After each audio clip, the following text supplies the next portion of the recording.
Vamos continuar pegando dicas práticas agora de um assunto que realmente despenca em prova, tanto para a galera que está na escola, como para você que faz concurso público. Então, vem aprender comigo realmente as principais, as que você tem que saber mesmo, tá? Figuras de linguagem. Eu só vou falar as que precisa saber, porque você sabendo elas, você já elimina muita coisa também, e aí, seu estudo acaba sendo mais prático, mais objetivo, com o que de fato é importante para você. Vem comigo para a tela do computador, vamos anotar aí no seu caderno o nome do assunto de hoje, figuras de linguagem.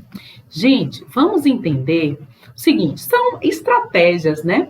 Hoje o português ele tem muitas estratégias aí de forma subjetiva para que o aluno entenda aí um enunciado, e existem alguns termos que são as figuras de linguagem, que pode ser de pensamento, enfim, que a gente precisa saber identificar. Então, essas que eu vou anotar aqui são as que de fato vai cair na sua prova e são as que mais caem em concurso público. Você sabendo elas, gente, faz até um mapa mentalzinho, com certeza vocês vão se dar bem se cair questão sobre esse assunto. A primeira que eu quero falar com vocês se chama metáfora. Ela realmente cai muito em prova.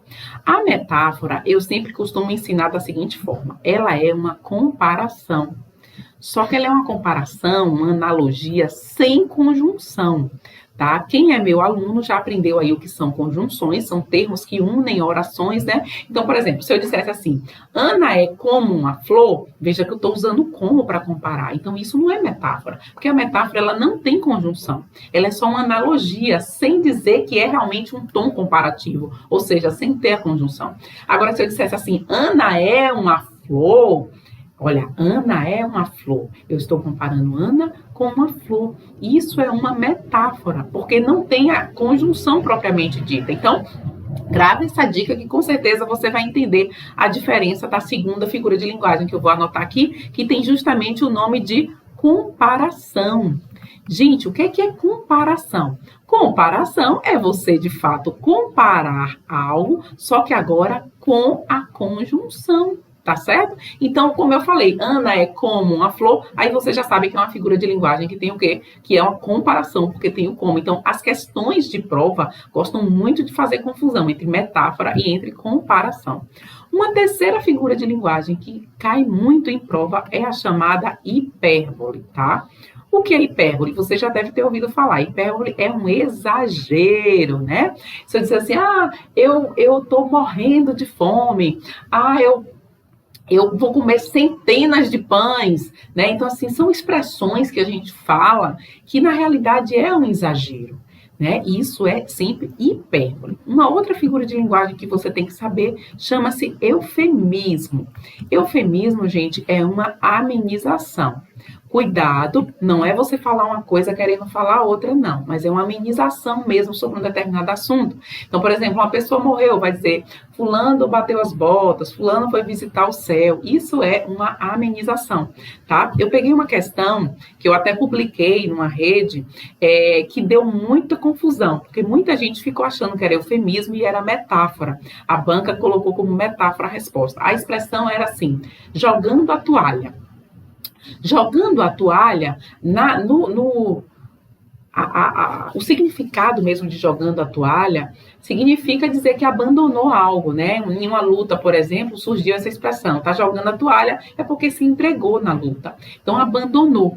E aí, não tinha texto para a gente ter como base, era só mesmo a expressão, e aí ele perguntava, na expressão jogando a toalha, qual figura de linguagem está expressa? E a resposta era metáfora, porque jogando a toalha é uma expressão que faz uma analogia à palavra abandonar. E muita gente errou porque marcou eufemismo, achou que era uma amenização.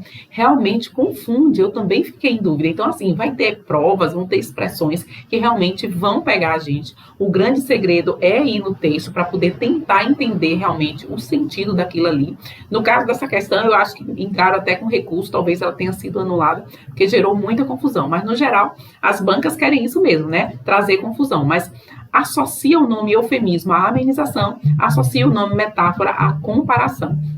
Uma outra que cai muito em prova chama-se metonímia. Metonímia é uma substituição, tá? É quando você fala uma coisa, mas que na realidade você está substituindo termos. Quer ver? Vou dar um exemplo comum. Você, vou comprar Bombril. Você não está indo comprar Bombril, você está indo comprar uma esponja de aço.